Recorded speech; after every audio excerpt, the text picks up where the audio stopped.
noticia. Estamos cerrando la serie de Nehemías. Eso. ¿Cuántos domingos llevamos? Como 15, más de eso. Y cierto que ha sido bien interesante centrarnos en un solo libro de la Escritura. Ha sido un viaje precioso en torno a la vida y las memorias de un hombre que pasó de ser copero de ¿cuál rey? Artajerjes. Artajerjes era rey de Persia. Claramente pasó de ser copero del rey de Persia, de Artajerjes, a ser un reconstructor y reformador del pueblo de Dios. Y hoy que estamos cerrando, les voy a dar algo del detrás de cámaras, ¿no? ¿Por qué este libro? ¿Usted alguna vez se había preguntado por qué estamos estudiando Nehemías en la iglesia?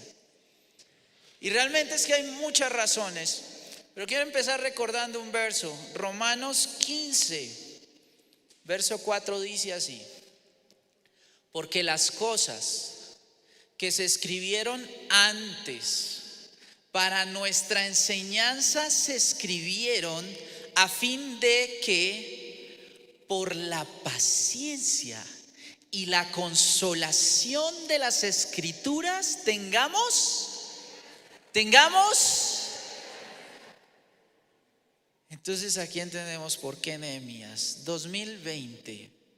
Creo que para todos es ciertísimo que fue un año devastador. Fue un año duro, difícil. ¿Usted se imaginaba 2020 así? ¿Cierto que no? Y 2021 pues sigue con las secuelas que nosotros llevamos muchos en carne. Ahorita entre cultos hablaba yo con una pareja de la iglesia de las secuelas que nos quedaron de COVID. Y no son solo físicas, económicas, emocionales, muchas cosas que al fin de cuentas golpearon la iglesia, devastaron a la iglesia y en cierta forma desesperanzaron a la iglesia. Mire por un momento a su alrededor. ¿Se acuerda de esta iglesia, los cultos antes de pandemia? Mira a su alrededor. Nos golpeó duro. Estuvo duro. Pero la palabra de Dios dice: todas las cosas que están escritas antes son para nuestra enseñanza. ¿Para qué? Por la paciencia y la consolación. El consuelo de Dios, tengamos esperanza. Yo no sé ustedes, pero para mí Nehemías fue esperanzador. Nehemías, con toda confianza podemos decir, es esa parte de la escritura que Dios quería que nosotros estuviéramos visitando para consuelo, para paciencia, para esperanza. Nosotros como equipo pastoral estuvimos buscando la guianza de Dios para encontrar inspiración para estos tiempos, porque son tiempos retadores. Y encontramos que Nehemías es una fuente de enseñanzas vitales para el contexto de hoy. ¿Cuál es el contexto de hoy? Un contexto de retorno, un contexto de volver. En el tiempo de Nehemías, de Babilonia a Jerusalén, aquí estamos de confinamiento nuevamente a los templos. Es un tiempo de reconstruir, de reedificar, de reformar. Amén. ¿Cuántos creen que es tiempo de reformar? Es tiempo de reformar. Y es un tiempo que demanda mucho esfuerzo. Es un tiempo que demanda muchos desafíos, muchos peligros. Pero al final de cuentas yo quiero decirle, iglesia, hoy terminando esta serie, con toda la convicción y confiado en el Señor, en esa palabra de consolación, que Vida en Acción, y no solo Vida en Acción, la iglesia del Señor volverá a ser lo que es en el nombre de Jesús. Dale gloria a Dios. Pero ojo, yo con decir que volverá a ser lo que es, no estoy diciendo que vamos a ser iguales antes de pandemia. No caigamos en ese error. Noticia, no vamos a ser iguales. No vamos a ser iguales. Esa no es la idea. La idea no es devolvernos a antes de marzo de 2020. Es volver a ser lo que en el corazón de Dios la iglesia debe ser. ¿Y usted sabe lo que debe ser la iglesia de Dios? Vamos a reconstruir, vamos a reedificar, vamos a reformar con el poder y la ayuda del Señor. ¿Cuántos dicen amén? ¿Cuántos dicen amén? Entonces, al ver el libro de Nehemías, hoy quiero cerrar dando un panorama completo. Ya hemos visto todos los capítulos, toda la historia. Y hoy simplemente a manera de cierres vamos a hacer una síntesis en la que vamos a ver un poco algunos desafíos que nos quedan como iglesia para realmente volver a lo que somos, para realmente ser lo que debemos ser, lo que Dios quiere que seamos como iglesia. Y cuando uno ve el libro de Nehemías del 1 al 13 en su panorama completo, a mí en lo personal me resalta una palabra: transformación. ¿Puedo decirla en voz alta? Transformación. Transformación. Y no porque sea la palabra que más veces se menciona en el libro, porque no lo es. Tampoco porque aparezca chorrocientas mil veces, porque no aparece. Sino porque el libro, la temática del libro, el núcleo del libro nos conduce precisamente a retos de transformación. Porque transformación es un tema bíblico fundamental, un tema bíblico esencial, porque transformación está íntimamente ligado al plan de salvación. ¿Usted cree eso? Está en la Biblia. Transformación está íntimamente ligado al plan de salvación, porque está íntimamente ligado al concepto de arrepentimiento. Arrepentimiento en su raíz hebrea. Empecemos por el hebreo. En su raíz hebrea, usted sabe cómo se dice, es Naham.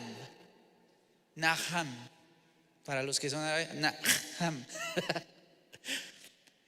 Pero les voy a indicar algo que tiene el idioma hebreo, que es muy diferente al griego. El griego y el latín, todos nuestros lenguajes que son herencia de esas lenguas latinas y del mundo grecorromano, las palabras son conceptos abstractos, pero en el hebreo las palabras son imágenes, evocan imágenes. Entonces, mire lo que les voy a hacer la imagen que evoca Naham.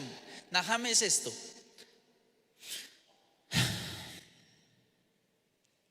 ¿Usted puede hacer eso? Ahora la de 3. 1, 2, 3. Naham es como un respiro. Y yo les pregunto, ¿qué sintieron con eso? ¿Como soltar algo? ¿Qué más sintieron?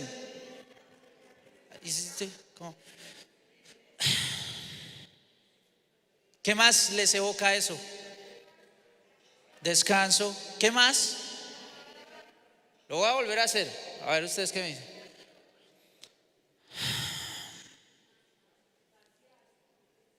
Vaciar. ¿Qué más?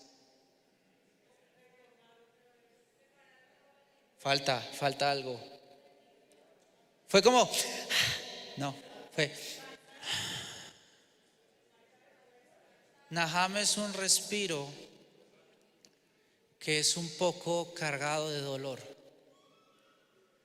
Es un poco cargado de una conciencia de que algo no está bien. Es un punto de quiebre que me lleva a mí a decir hasta aquí. Ya no voy más. Lo que hacías con los hombros. Eso es Naham. Y Naham implica dolerse por la condición en la que estamos. Naham implica, como en Nehemías en el capítulo 1, si se acuerda de la primera prédica de la serie, implica cuando Nehemías se dolió por escuchar la condición del pueblo de Dios. Están mal. Implica no solo dolerse, sino también reconocer que se necesita un cambio, necesita transformación, necesita un cambio de rumbo. Eso es Nahum. No voy más, ya, me rindo. Está íntimamente ligado a esa necesidad de reconocer, necesito volver a Dios. Eso es Nahum. Y en el griego no es tan diferente. En el griego, cuando hablamos de arrepentimiento, es metanoia. Dígale al de al lado, metanoia. Hoy aprendí una nueva palabra, metanoia. Que literalmente el griego sí dice es transformación, es renovación, es cambio. Implica cambio, implica renovación, implica trazar nuevos rumbos, implica ser transformado en la mente para liderar el cambio que el Señor quiere hacer. Y si ustedes ven, de eso trata todo el libro de Nehemías. Quien quiera ver a Nehemías, y mire esta cosa tan preciosa que uno encuentra aquí, porque quien quiere ver a Nehemías en el panorama amplio, en el panorama completo, y lo ve de manera tipológica, va a encontrar un tipo de Cristo. Ay, mire esto tan bonito del libro de Nehemías. Deja un lugar de privilegio al lado del rey para interceder por el pueblo de Dios, porque se compadece de su condición y los conduce nuevamente al lugar de la presencia de Dios, reconstruyendo y reedificando los muros derrumbados por el enemigo para reformar su pueblo, haciendo posible una renovación del pacto. Gloria a Dios, eso es lo que encontramos en Nehemías. El ejemplo del Señor. Gloria a Dios por la obra del Señor. Pero más allá del tipo de Cristo, Nehemías es como cualquiera de nosotros. Es un hombre mortal, un siervo de Dios, sujeto a lo mismo que nosotros.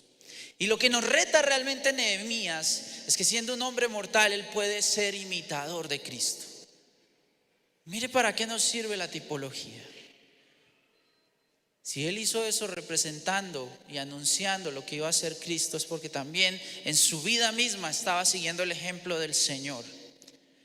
Y el Señor nos llama a ser transformadores. Amén.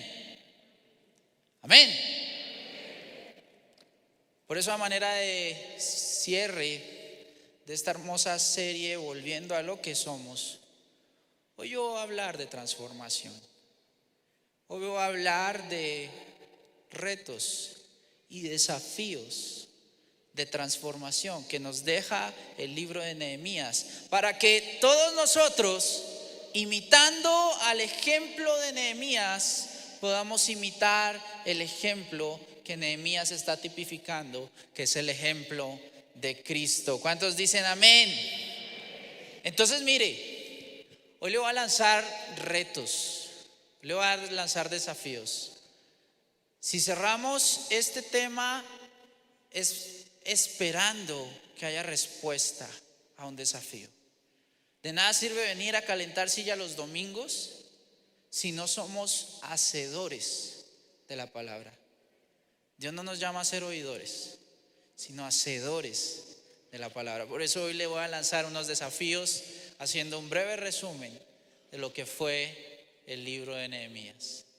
Primer reto: pasemos de servir a un rey temporal a servir al rey celestial. Absolutamente todos nosotros servimos a alguien, ¿sí o no? ¿Cuántos son empleados acá? Usted está sirviendo a un jefe, ¿sí o no? ¿Quieren al jefe o no? ¿Poquito? En fechas de cierre no tanto. Pero usted sirve a un jefe. Ahora dirán, no, yo soy emprendedor, yo soy empresario, tengo mi propia empresa, entonces yo no sirvo a nadie. Nana. Usted también sirve a alguien. Todos servimos a alguien. Hay quienes de pronto se ilusionan con eso y dicen, yo soy mi propio jefe, yo no tengo que rendirme a nadie. Yo ya lo había mencionado en otra prédica. Déjeme decirle, su jefe es el yo. Su jefe es un ego suyo, sus anhelos, sus deseos, su carne. Ese es su jefe. Pero hay una diferencia, porque muchos vivimos sujetos a jefes temporales, pero aquí hay una invitación a sujetarnos y servir al jefe eterno, al único jefe eterno. Los jefes terrenales cambian, se van, los cambian, ¿cierto? En pandemia han cambiado muchos. Yo escucho a mis chicos y a la gente del ministerio, uy, ya me cambiaron mi jefe, ahora me toca hacer trabajar por dos. ¿A alguien le ha pasado eso? Muchos. Los jefes temporales cambian, pero hay un jefe que es eterno y es el Rey Celestial. Y yo aquí quiero recordar un verso que es Mateo 16:26.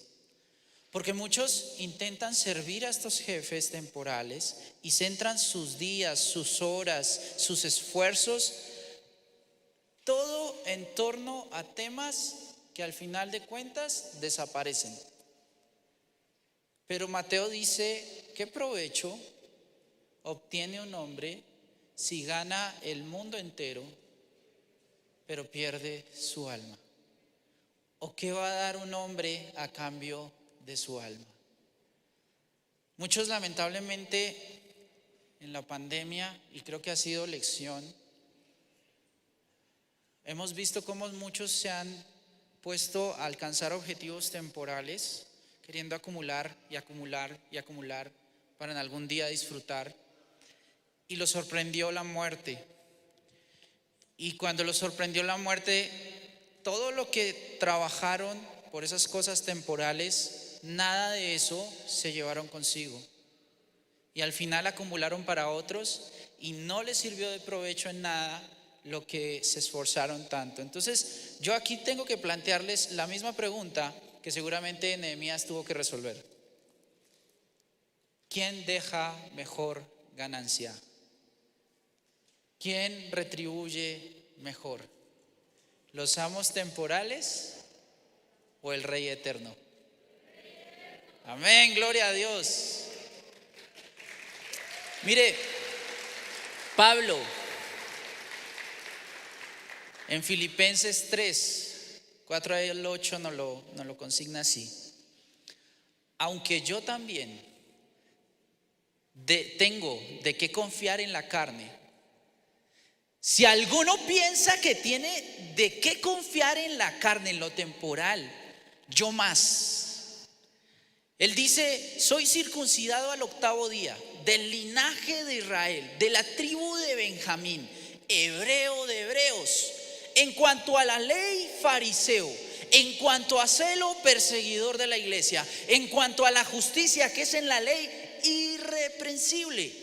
Pero cuantas cosas eran para mí ganancia, las he estimado como pérdida por amor de Cristo. Y ciertamente aún estimo todas las cosas como pérdida por la excelencia del conocimiento de Cristo Jesús, mi Señor, por el amor del cual lo he perdido todo y lo tengo por basura para ganar a Cristo. Ese es el reto. Lo que hemos visto en Nehemías es que él tenía una superposición en el gobierno de Persia. ¿Se acuerdan que era copero? Y lo hemos hablado varias veces. Copero, uno se lo imagina, no, pues es el que va ahí, tome, lave la copa. Nada que ver. Nada que ver. Hay que verlo en su contexto. En su contexto, el copero en esos tiempos era una persona de íntima confianza del gobernante. Y no era cualquier pelagato del que estamos hablando. El rey Artajerjes era uno de los capos de su tiempo, ¿no? El capo de capos. Y al lado estaba Nehemías. No era un sirviente cualquiera, era un hombre con una posición de influencia, de poder. Tenía mucho para qué gloriarse de las cosas de la carne, de la cosa temporal. Pero luego escucha el llamado de Dios y dice: yo prefiero servir a lo eterno que servir a lo temporal. Yo quiero decirte, iglesia, por favor, que tus títulos, tus alcances económicos, tus logros profesionales no sepulten el servicio eterno y glorioso que le debes al Señor. Y puede que ni siquiera, yo no les estoy diciendo aquí que se metan a servir en la iglesia de tiempo completo. Gloria a Dios por los que tienen ese llamado. Estoy diciendo que incluso cuando no haces un ministerio de tiempo completo, sí usas tu influencia para trascender en la obra del Señor. Y aquí viene la pregunta, el reto hoy. Todo lo que eres, todo lo que haces, por aquello que te levantas día a día en la mañana, todo eso, ¿está sirviendo a los propósitos de reyes o jefes temporales? ¿O sirve a los propósitos del Rey eterno? Esa es la primera invitación. Primer reto. Segundo reto que nos deja Nehemías. Bueno, no, me voy a devolver un poquito porque yo también lo hice en el primer culto y creo que es válido dentro de la iglesia. Porque si Dios nos pone aquí, eso es un lugar de responsabilidad, es un lugar de honor. Y nosotros debemos modelar lo que predicamos. Así como Nehemías, así como Pablo, yo les quiero contar un poquito de mi testimonio. Y cuando leo Filipenses, ese verso que leímos ahorita, yo también lo quisiera parafrasear con lo que ha sido mi vida. Por allá en el 2016, 2017, voy a estos versos y veo, me devuelvo en el tiempo y voy allá. Y podría leer exactamente lo mismo que dijo Pablo y decir: si alguno piensa que tiene de qué confiar en la carne, pues yo más. Yo más. Yo soy hijo de pastores, tercera generación. Tengo de qué gloriarme en la carne. Soy arquitecto, graduado con honores. Incluso desde mucho antes, cuando yo estaba de bachiller. Así como Pablo dice: yo era del linaje de Israel, hebreo de hebreos, Puesto 1 en el ICFES, a nivel distrital, 8º. De mi carrera me gradué de 4 premios posibles, me gané 3. Laureado con honores, con maestría en arquitectura. Salí a trabajar en la empresa de uno de los arquitectos más prestigiosos de Colombia. Y luego salí a una de las empresas más grandotas de diseño arquitectónico. ¿Usted conoce Centro Mayor? Bueno, yo trabajé aquí en la empresa que diseñó Centro Mayor, en la empresa que diseñó la fiscalía. Y no les digo yo que diseñé para que no me vayan a criticar. Tengo de qué gloriarme en la carne. Y llegó el 2016, 2017. Y el Señor me dio a entender: todo esto es temporal. Tenía el trabajo soñado, todo lo que le había orado a Dios era eso, no más. Y aquí estaba vacío. Aquí estaba sin propósito. Aquí no estaba satisfecho. Porque el único que podía darme satisfacción es el que sabe dar satisfacción eterna. Es Cristo Jesús. Así que yo, al igual que Pablo, dije: todas las cosas que eran para mi ganancia las estimo como pérdida por amor de Cristo. Y ciertamente aún estimo todas las cosas como pérdida por la excelencia del conocimiento de Cristo Jesús, mi Señor, por amor del cual lo he perdido todo y lo tengo por basura para ganar a mi Cristo. Qué lindo es mi Cristo. Qué lindo es mi Cristo. Segundo reto que te quiero dejar, que sale de Nehemías. También un cambio gigante, del anonimato a la trascendencia. Piensa en esto por un momento, de todo lo que hemos estudiado. Si Nehemías hubiera continuado como copero, ¿tú crees que sabríamos algo de él? Si Nehemías no hubiera respondido al llamado de Dios, a esa misión de cambio y transformación, te lo digo, no sabríamos nada de él. Nada. A lo mucho yo creo que su familia llevaría el orgullo de decir: este familiar nuestro estuvo allá en la corte del rey Artajerjes. Tremenda posición de influencia. Pero te aseguro, pasa una generación y ya se olvidan de él. No lo recordaríamos. Pero al renunciar a sus distingos temporales, a esas glorias pasajeras, a esos honores terrenales, Nehemías se convirtió en el reconstructor de muros, en el reformador de crisis, que pudo sacar a un pueblo de la vergüenza, de la opresión. Y su historia quedó consignada en el libro de libros, en el libro de más trascendencia en el mundo, en la Biblia, porque es el mejor libro de todos. Y allí quedó consignado y ahora se lee su historia por milenios.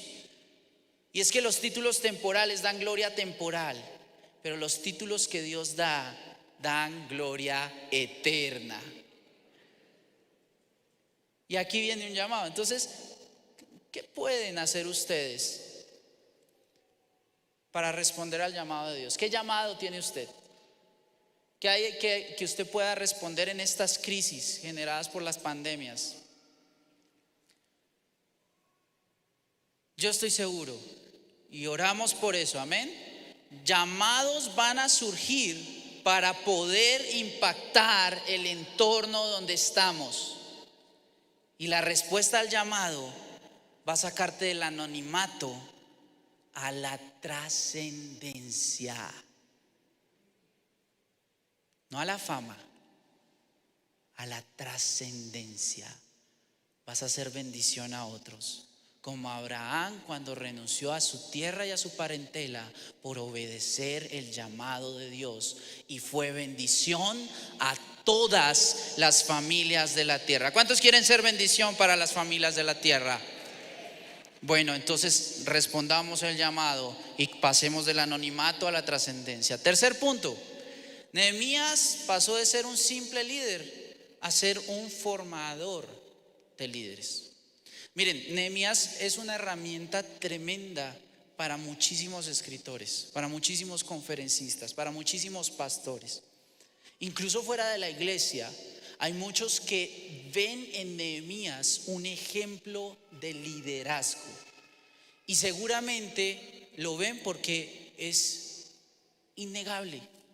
Él fue uno de los grandes líderes ejemplares de la Biblia y nos deja lecciones de cómo liderar a la manera de Jesús. ¿Cuál es la manera de Jesús? Un liderazgo que tiene sensibilidad y que no se centra en sus propias necesidades ni en sus propios logros, sino es un líder sensible a las necesidades del pueblo. Jesús era un líder compasivo. Es eso, no como el mío. Y Jesús fue sensible a la dirección de Dios. Y creo que a esto es lo que llamamos un líder compasivo, pero también un líder transformador.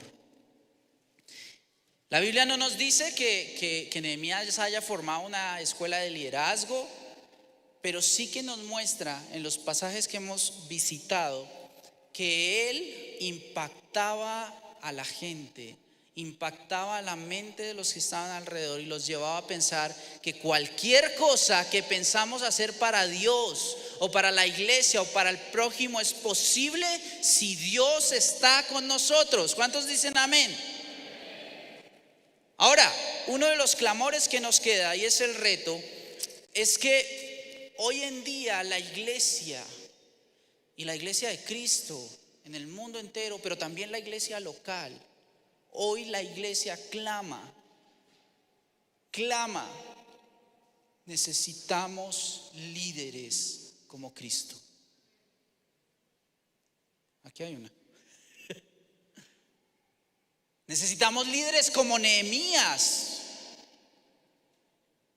Necesitamos líderes que nos convenzan de la posibilidad de salir de nuestro oprobio, de nuestra condición, y que nos lleve a creer que con el Señor todo es posible. ¿Cuántos dan gloria a Dios?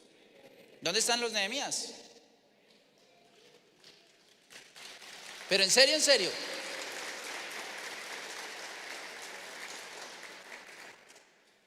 Cuarto reto de transformación: pasar de la comodidad a la incomodidad.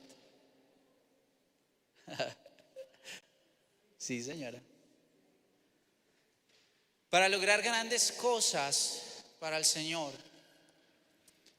estoy completamente seguro que no se van a lograr desde la comodidad de la poltrona de la casa. Y vuelvo, insisto, con la cita de Romanos. Si las cosas están escritas en la Biblia, si hay vidas de personajes en la Biblia, es porque esas cosas han sido escritas para nuestra enseñanza, para tener esperanza, para ser consolados, para tener paciencia y para seguir modelos que al final de cuentas nos conducen siempre al modelo máximo, que es Jesús.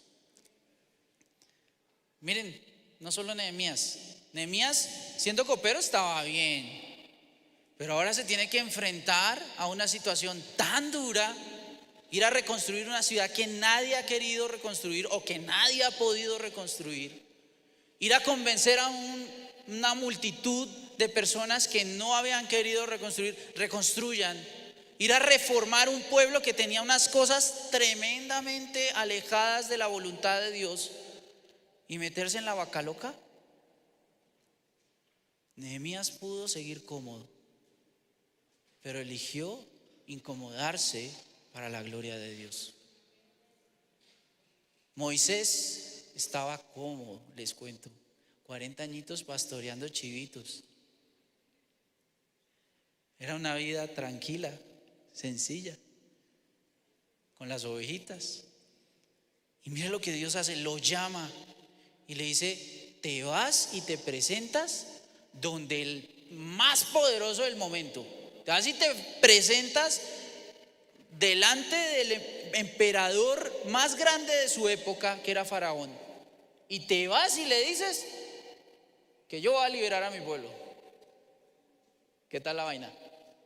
Usted dice: sí, de una, sí, Señor. Pues vean el ejemplo de Moisés.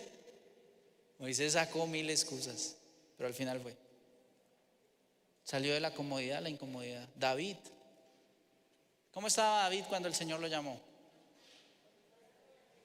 Estaba chévere, con su lirita, su decacordio, cantando de lo bello, cuidando por allá.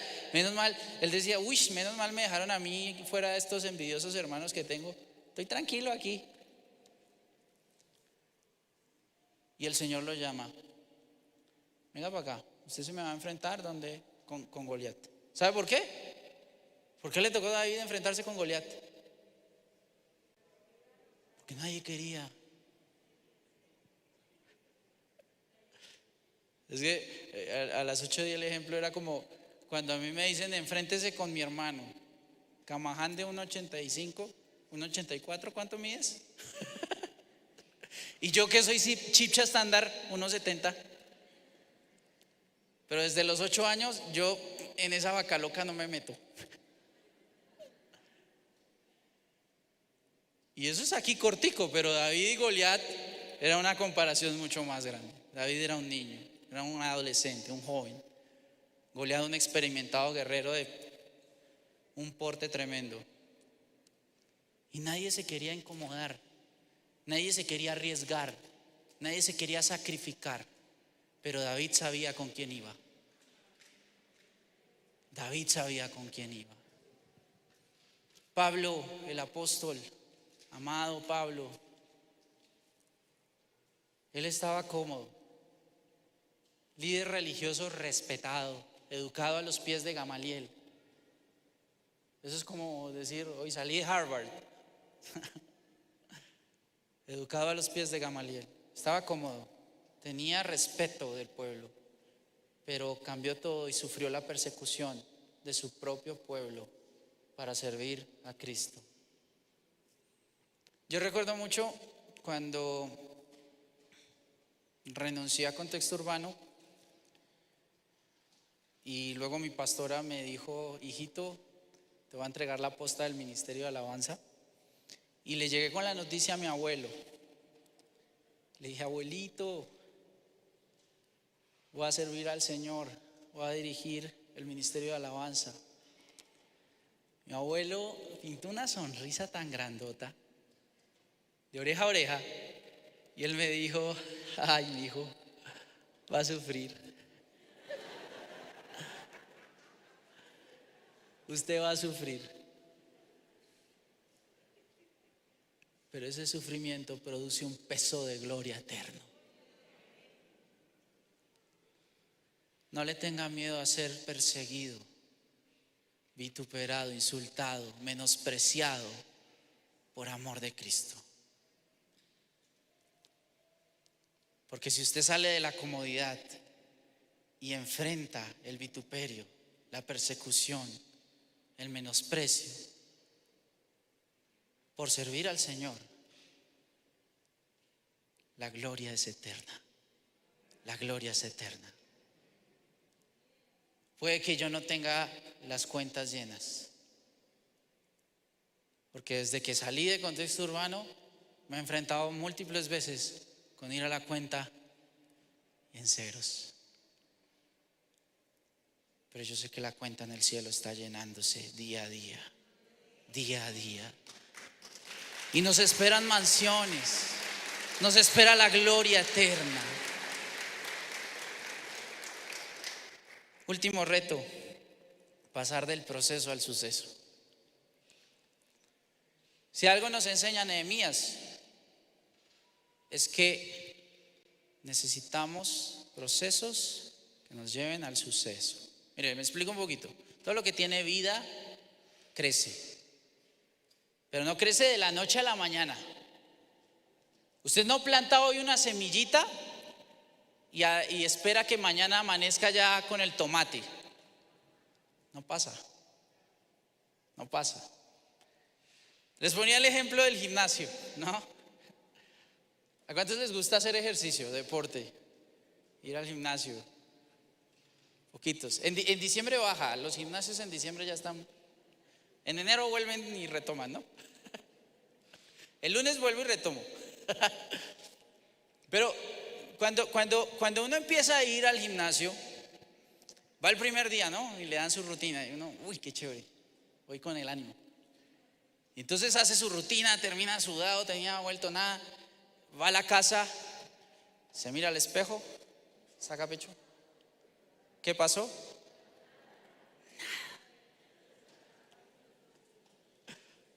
A veces se engañan, meten panza. Uy, sí, ya veo resultados. Va el segundo día y dice, no, ayer no vi nada. Va el segundo día. Hoy le voy a meter más peso. Llega a la casa, se mira al espejo, ¿qué pasó?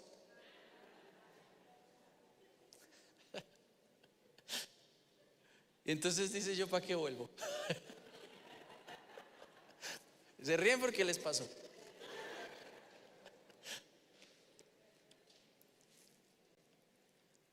La Biblia habla del fruto. ¿Usted cree que el fruto es instantáneo? Por fe somos salvos, ¿cierto? ¿Cuántos son salvos por fe?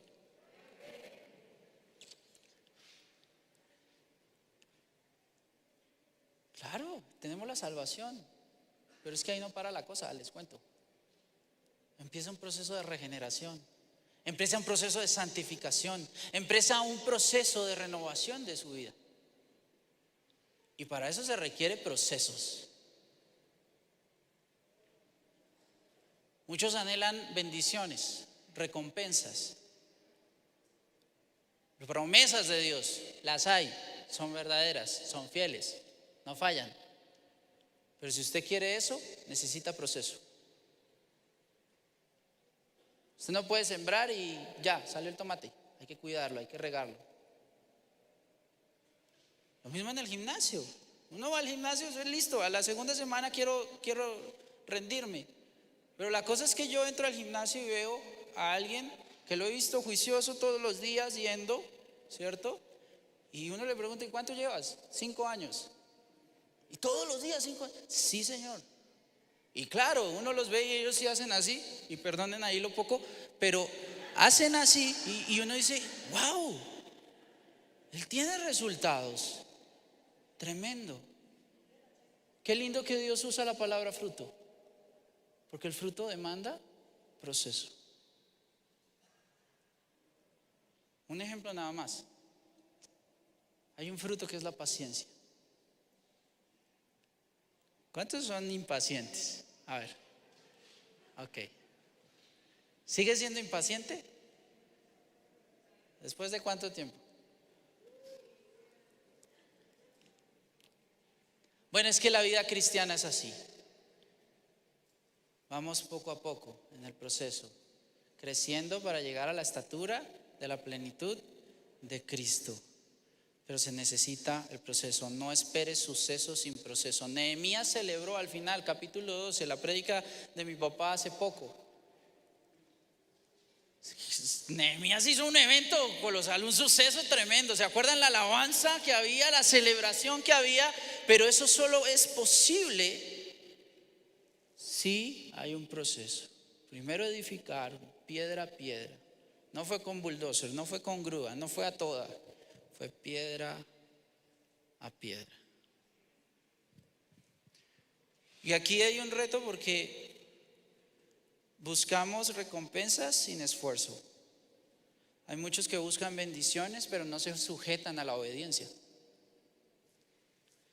Muchos quieren resultados, pero no quieren que les hablen de disciplina. Y la disciplina aburre. Pero es necesaria. Muchos quieren inspiración, pero pocos quieren corrección. Anhelan recibir inspiración, pero no saben recibir corrección. Y necesitamos procesos. Muchos botan la toalla a la mitad del proceso porque dicen, no es que no veo resultados. Pero es que aquí se necesita perseverancia en el proceso. Perseverancia en el Señor, no desmayar, resistir, terminar bien la obra. Pero entonces yo les tengo, sigamos con la analogía del gimnasio, les tengo una noticia que no es tan como en el gimnasio como lo que yo les digo la vida cristiana. ¿Sabe por qué? Y esta es la buena noticia. No depende de nuestro esfuerzo. Solo la obediencia, eso sí. Pero haga de cuenta, la vida cristiana es como si usted va al gimnasio y dice, quiero resultados, por lo tanto hoy voy a alzar más peso. Y llega y alza 30. Listo, pude. Pero inmediatamente siente que alguien le pone a 60. Y usted dice, no, yo con eso no voy a poder. Pero dice, hazlo. Y usted obedece. ¿Y sabe qué pasa? Que el brazo de Cristo viene y hace esto. Hace esto. Solo requiere tu obediencia. Solo requiere tu fe. Y Él mismo levanta la carga. ¿Cuántos dan gloria a Dios por eso? Es lo que dice la Escritura. el que empezó la buena obra, Él mismo la perfeccionará. 5 retos que les dejo hoy para cerrar este libro de Nehemías. Y para que ustedes vayan y digan, si Nehemías es de cambio, yo debo hacer ajustes, debo cambiar. Si Nehemías es para transformación, hay que empezar a buscar esa transformación. Amén. Así que busquemos estos cambios. De servir a un rey temporal a servir al rey celestial. De pasar del anonimato a la trascendencia. De ser un simple líder a ser formador de líderes. De la comodidad a la incomodidad y del proceso al suceso.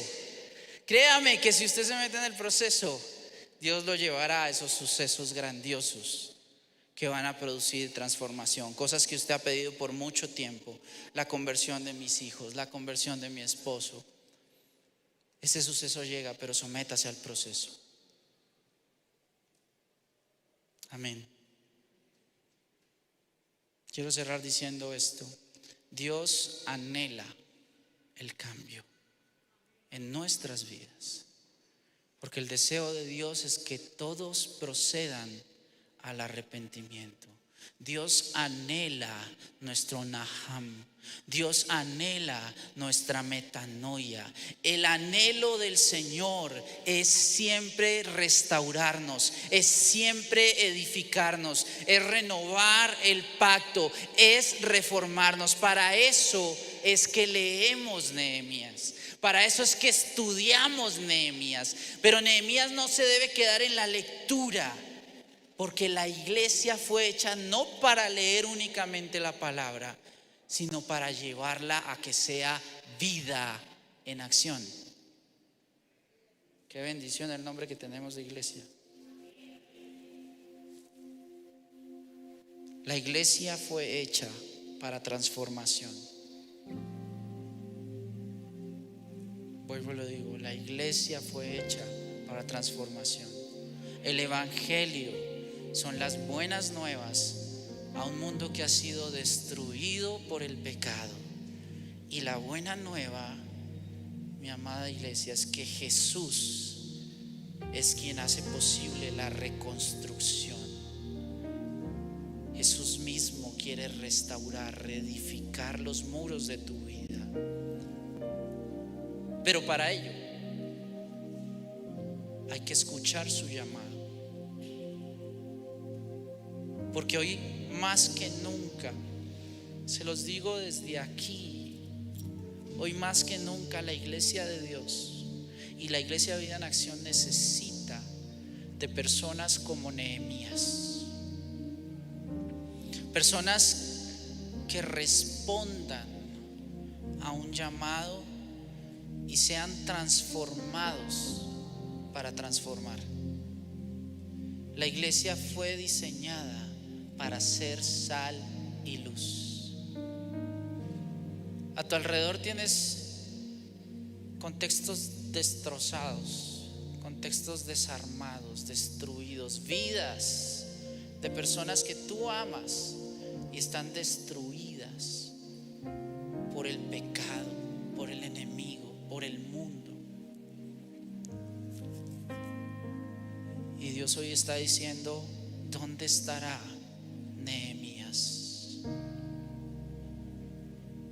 ¿Dónde estarán los que quieren imitar y llevar la obra de Jesús?